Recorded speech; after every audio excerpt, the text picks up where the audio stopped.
आमच्या बाप झाल्याला रात्रंदिवस कष्ट करायचे आणि मुलं शिकवायचे.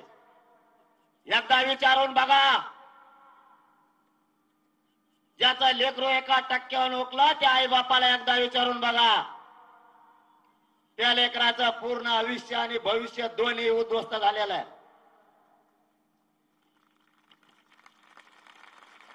तुम्हाला नोटिसा द्यायला होतंय काय? त्रास आमचे लेकरं भोगायला लागल्यात. पण तुम्ही एक गोष्ट विसरलात, तुम्हाला ज्या गादीवर बसवलंय तेही मराठ्यांनीच बसवलंय, ते मात्र विसरू नका. मराठ्यांच्या जर डोक्यात आलं, तुम्हाला आयुष्यभर गुलाल मराठे लागू देणार नाहीत. आयुष्यभर आमच्या मुलाच्या हितासाठी, आमचे लेकरं मोठे व्हावेत यासाठी आम्ही कोणत्याही टोकाला जाऊ शकतो. आम्हालाही मर्यादा आहेत. मराठ्यांनी तुमचे शब्द पाळले. मुख्यमंत्री साहेबांनी या अगोदर 3 महिने मागितले. बोलू का? थोडा वेळ टाइम आहे का? हळूच बोलल्यावर सगळ्यांनी मुटके वर केले, पाहिजे खाली का बघत हो? आरक्षण मिळालं का बघत का मोबाईल? बिताडावर भाताडावर कोण बसला तरी तुम्हाला काय नोंदी निघाल्या काय तुमच्या? मैदानात यायचं शिका मराठ्यांनी. आता हटायचं नाही. तुमच्या जीवावर लढतोय मी.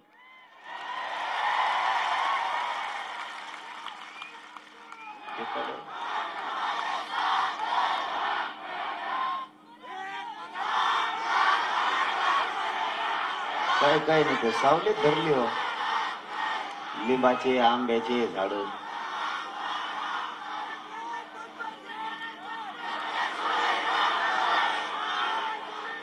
अरे तुम मेरे साथ है, मैं कुड़े, मैं भी तुम्हारे साथ है. होने दो, आप जे होएंगे वो होगा.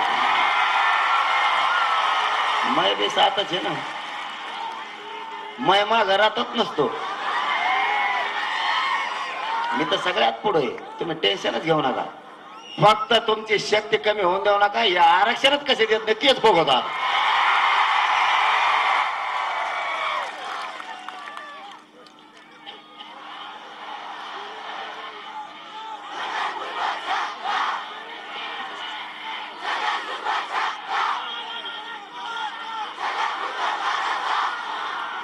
अरे तो काही नाही करीत, त्याचं टेन्शन ना घेऊ तुम्ही. मी खंबीर आहे त्याला. तुम्ही त्याचं टेन्शनच नका घेऊ. आणि मी त्याच्यावर बोलतो बी नाही. आता मी कसल्याचं बी नाव घेत नसतो. माझ्याकडे मंत्रिमंडळात शिष्टमंडळ आलं 5-6 दिवसापूर्वी, आणि ते मला म्हणलं बा, आम्ही त्याला सांगितलं समजून, आता जरांगे पाटला त्यांना बोलणं म्हणलं कॅन्सल. पण तेव्हा का आरक्षणाच्या विरोधात बोलला की वाजेलाच म्हणून समजायचं. त्याला सुट्टीच नाही. किसीला फिसीला भेट नसतो आम्ही. अरे इथं एकदा बाण टोकरीला तर 2 पिढ्या बोली ना, तर बोलत नाहीत आपण एकमेकाला.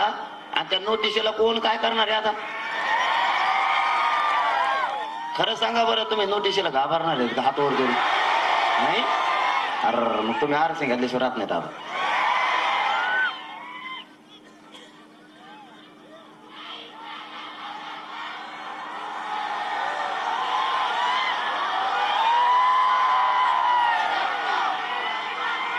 सरकारनं आपल्याला या अगोदर वेळ मागितला.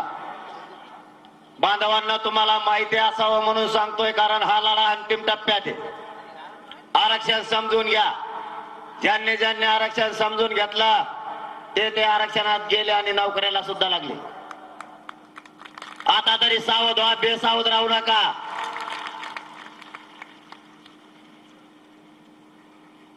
बहाणेबाजी करून आजूबाजूला जाऊ नका. आता एकजूट राहा. अशी संधी मराठ्यांना पुन्हा नाही येणार. दिलेल्या नोटिशीचा सन्मान करा, पण आरक्षणापासून मागे हटायचं नाही. हे मात्र खरं.